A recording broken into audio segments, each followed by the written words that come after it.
حضرت عثمان رضی اللہ تعالیٰ عنہ وہ صحابی ہیں کہ غزوہ احد میں جب شکست ہوئی نا تو بہت سارے صحابہ غزوہ احد میں فرار ہوئے تھے، تو اس میں حضرت عثمان بھی تھے. صحابہ کرام نے قرآن نے تنبیہ کی سب کو. پھر قرآن نے کیا کہا؟ اللہ نے معاف کر دیا. پھر صحابہ سے یہ غلطی ہوئی، اتنا بڑا حملہ اچانک ہوا ہے تو یہ نیچرل ہے راہ فرار اختیار کرنا. قدرتی طور پہ ہو سکتا ہے چند صحابہ نبی کے ساتھ رہے، لیکن بڑے بڑے صحابہ کے قدم اکھڑ گئے. پھر جب قدم اکھڑے ہیں، کسی نے مولا سے بعد میں پوچھا یا علی جب سب بھاگے تو آپ کیوں نہیں بھاگے؟ آپ نے کہا پہلے بھاگنے والوں سے پوچھ وہ بھاگے کیوں تھے. کہا کسی شیطان مردود نے نعرہ لگا دیا تھا ماتا محمد، محمد مارے گئے. جب ہم نے سنا کہ محمد مارے گئے تو ہم نے سوچا اب لڑنے کا فائدہ ہی نہیں.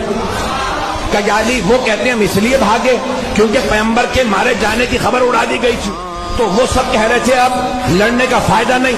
اب آپ بتائیے آپ کیوں نہیں بھاگے؟ کہا میں نے بھی یہی سنا ماتا محمد، محمد مارے گئے، میں نے سوچا اب جینے کا فائدہ نہیں.